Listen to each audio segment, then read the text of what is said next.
ಶಾಸಕನಾಗಿದ್ದೀನಿ, ದಯವಿಟ್ಟು ಶಿಕ್ಷೆ ಕಡಿಮೆ ಮಾಡಿ. ಸಾಮಾಜಿಕ ಕಾರ್ಯಗಳಲ್ಲಿ ನಾನು ತೊಡಗಿಸ್ಕೊಂಡಿದ್ದೀನಿ, ದಯವಿಟ್ಟು ಶಿಕ್ಷೆ ಕಡಿಮೆ ಮಾಡಿ. ಇದು ಜನಾರ್ದನ್ ರೆಡ್ಡಿ ಮಾಡಿದಂಥ ಮನವಿ. ಆದರೆ ಈ ಮನವಿಗೆ ಕೋರ್ಟ್ನಿಂದ ಪುರಸ್ಕಾರ ಸಿಗಲಿಲ್ಲ.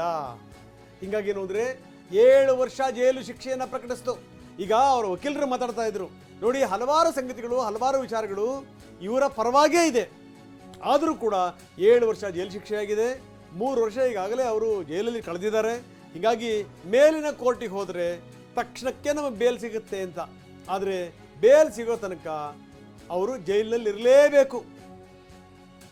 ಒಂದು ವೇಳೆ ಏನಾದರೂ ಬೇಲ್ ಸಿಗಲಿಲ್ಲ ಅಥವಾ ಇದಕ್ಕೆ ತಡೆಯಾಜ್ಞೆ ಕೊಡಲಿಲ್ಲ ಅಂತಂದರೆ ಮುಂದಿನ ಕೋರ್ಟ್ನಲ್ಲಿ ಶಾಸಕ ಸ್ಥಾನವನ್ನು ಕೂಡ ಕಳ್ಕೋಬೇಕಾಗತ್ತೆ. ಸುದೀರ್ಘ ಅವಧಿಯ ತನಕ ಅವರು ಜೈಲಲ್ಲಿ ಇದ್ದುಕೊಂಡು ಆಮೇಲೆ ಏನೋ ಈ ರಾಜಕೀಯದ ಹಂಬಲದೊಂದಿಗೆ ಮತ್ತೊಂದು ಸರಿ ಅವ್ರು ನಿಂತು ಗಂಗಾವತಿಯಲ್ಲಿ ಗೆದ್ದು ಶಾಸಕರಾಗಿ ಈ BJP ಬಿಟ್ಟು ಹೋಗಿರುವಂಥವ್ರು ಮತ್ತೆ BJPಗೆ ವಾಪಸ್ ಬಂದು ಇಷ್ಟೆಲ್ಲ ಮಾಡಿರುವಂಥ ಜನಾರ್ದನ್ ರೆಡ್ಡಿ ಈಗ ಮತ್ತೊಂದು ಸರಿ ಶಾಸಕ ಸ್ಥಾನಕ್ಕೂ ಕೂತು ತಂದುಕೊಂಡಿದ್ದಾರೆ. ಜೈಲಿಗೂ ಕೂಡ ಹೋಗುವಂಥ ಸ್ಥಿತಿಯಲ್ಲಿದ್ದಾರೆ. 3 ವರ್ಷಕ್ಕಿಂತ ಹೆಚ್ಚು ಶಿಕ್ಷೆ ಆಗಿರೋದ್ರಿಂದ ಜೈಲು ನಿಶ್ಚಿತ. ಹೀಗಾಗಿ ಏನು ಅಂದರೆ ನೆಕ್ಸ್ಟ್ ಅವರು ಹೈದರಾಬಾದ್ ಹೈಕೋರ್ಟಿಗೆ ಮನವಿ ಸಲ್ಲಿಸಬೇಕು ಬೇಲ್ಗೆ. ಬೇಲ್ ಸಿಕ್ಕರೆ ವೆಲ್ ಆ್ಯಂಡ್ ಗುಡ್.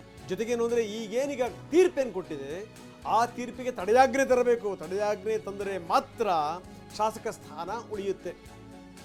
ಹೈಕೋರ್ಟ್ ಜಾಮೀನು ನೀಡೋ ತನಕ ಜೈಲಿನಲ್ಲೇ ಇರಬೇಕಾದಂಥ ಅನಿವಾರ್ಯತೆ. ನೋಡಿ, ಈ ಕೇಸ್ಗಳಿರ್ತಾವಲ್ಲ, ಕೋರ್ಟಲ್ಲಿರುವಂಥ ಕೇಸ್ಗಳು ಯಾವ ಸಂದರ್ಭದಲ್ಲಿ ಹೆಂಗೆ ತಿರುಗ್ತವೆ ಅಂತ ಹೇಳೋಕ್ಕಾಗಲ್ಲ. ನೋಡಿ, ಯಾವಾಗ ಕುತ್ತಿಗೆಗೆ ಬಂದುಬಿಡುತ್ತೆ ಹೇಳೋಕ್ಕಾಗಲ್ಲ. ಜನಾರ್ದನ ರೆಡ್ಡಿ ಎಲ್ಲೋ ಒಂದು ಕಡೆಗೆ ಬಹಳ ತುಂಬ ಕಾನ್ಫಿಡೆನ್ಸ್ ಅಲ್ಲಿ ಇದ್ರು ಅವರು, ಏನೂ ಆಗಲ್ಲ ಅನ್ನುವಂಥ ಒಂದು ಮನೋಭಾವನೆ ಇತ್ತು. ಹಾಗಾಗಿ ರಾಜಕೀಯವಾಗಿ ಒಂದು ಹೊಸ ಅಧ್ಯಾಯದ ರೀತಿಯಲ್ಲಿ ಶುರು ಮಾಡಿದ್ರು. ಆದ್ರೆ ಬರೋಬ್ಬರಿ 16 ವರ್ಷ ಆಯ್ತು. 16 ವರ್ಷಗಳ ಬಳಿಕ ಈ ಪ್ರಕರಣದಲ್ಲಿ ತೀರ್ಪು ಪ್ರಕಟ ಆಗಿದೆ. 7 ವರ್ಷಗಳ ಜೈಲು ಶಿಕ್ಷೆ.